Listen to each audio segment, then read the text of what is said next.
रक्षाबंधन 31 अगस्त दिन बृहस्पतिवार को है, क्योंकि इस दिन सुबह 7:30-8 बजे तक पूर्णमासी रहने वाली है। और जिस दिन उदया तिथि होती है, किसी भी तिथि सूर्योदय के समय जो तिथि होती है, पूरे दिन वो तिथि मानी जाती है। इसलिए भ्रम की स्थिति में ना आए, कोई संशय मन में ना पालें। पूरे दिन बृहस्पतिवार 31 अगस्त को पूरे दिन राखी बांधी जा सकती है।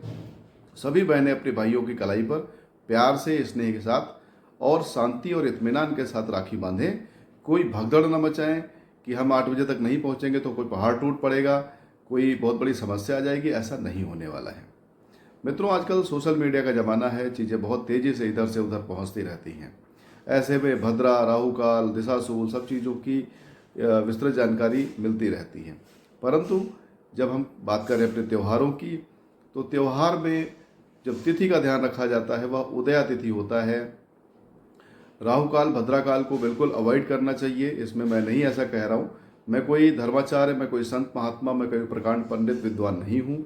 मैं एक सामान्य सी बात बता रहा हूँ, क्योंकि विगत कुछ वर्षों से देखा जा रहा है कि अपने हिंदू त्योहारों को लेकर के लगातार भ्रम की स्थिति रहती है। और 2 दिन कोई भी त्यौहार आता है, लोग बोलते हैं कि कल भी है, आज भी है, दोनों बातें आती हैं।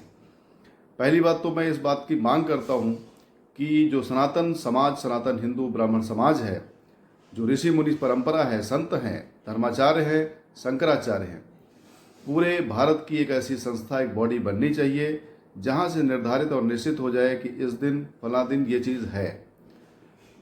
प्रायः होता यह है कि प्रत्येक शहर, प्रत्येक मोहल्ला की अलग अलग जो विद्वान हैं वो अलग अलग निर्णय लेते हैं और होली, दिवाली को ऐसे अलग अलग त्योहार तिथियों पे मनाया जाता है।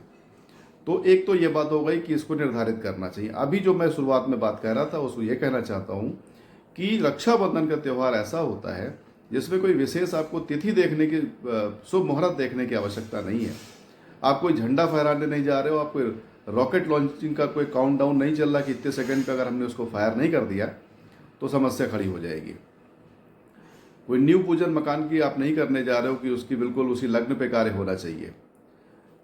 पूर्वजों से मैंने कुछ बुजुर्गों से बात की तो बताते हैं कि पहले तो जैसे मान लीजिए किसी की 2 बहनें हैं, 3 बहनें हैं, 4 बहनें हैं, तो साधन नहीं थे, रोड नहीं थी, वाहन नहीं थे, तो रक्षाबंधन से लेकर के जन्माष्टमी तक भी पहुंच करके भाई लोग राखी बंधवाया करते थे, या बहनें भाई के पास पहुंचकर राखी बंधवाती थी। लेकिन अभी अच्छी रोड्स हैं, अच्छे वाहन हैं, तो आप 2-3 जगह कवर कर लेते हो। आप कल्पना कीजिए कि अगर इस तरीके की बात फैले कि सुबह 8 बजे तक ही राखी बंधवानी है, तो भाई के दिमाग पे कितना बड़ा मानसिक तनाव होगा, उसके ऊपर टाइम प्रेशर होगा कि जल्दी से पहुंचना है, और ऐसे में सड़क दुर्घटना हो सकती है। अक्सर मैं रोड सेफ्टी की मित्रों बात करता रहता हूं, तो यहाँ पर वो बात बहुत इंपॉर्टेंट है। आप याद करिए, मैं लखनऊ की घटना बता रहा हूँ, आज से 7-8 साल पहले की बात रही होगी कि ऐसे ही जब ये प्रचलन नया नया शुरू हुआ था कि ये समय इतने बजे से इतने बजे राखी बांध सकते हैं, दोपहर का कोई 1-1.5 घंटे का ब्राह्मणों ने, विद्वानों ने, पंडितों ने बता दिया कि इतने बजे से आप राखी बांध सकते हैं। हर भाई, हर बहन अपने घर में बैठा आराम से रिलैक्स था कि चलो ठीक है, अभी तो राखी का तो 12 बजे से समय है। सब अपने घर से 11 बजे निकल लिए। पूरा लखनऊ चौक हो गया, सारे रोड पे जाम लग गया, जो कि 5-6-7 घंटे शाम तक लगा रहा।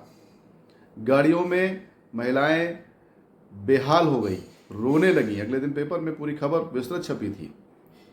क्यों? क्योंकि हम पर्टिकुलर टाइम को मान के चलते हैं।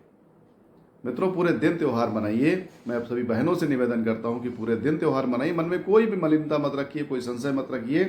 ये त्यौहार प्यार और स्नेह का है। आप किसी भी दूसरे धर्म के बारे में ऐसी भ्रांति, ऐसा मतिभ्रम नहीं उत्पन्न होते हुए देखते होंगे, लेकिन सभी लोग लग करके अपने हिंदू धर्म, सनातन धर्म के ही त्योहारों पर सारे अपने ज्ञान बघारने के लिए आ जाते हैं।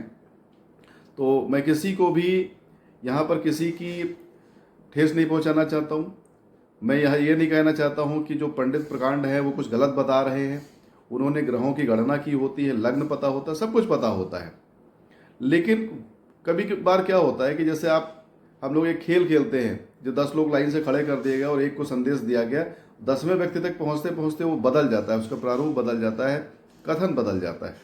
ऐसे ही जो बात कही गई है वो हो सकता है पहुँचते पहुँचते गलत हो गई हो। अतः पूरे दिन त्यौहार मनाइए। बात को मैं लंबा नहीं खींचूंगा।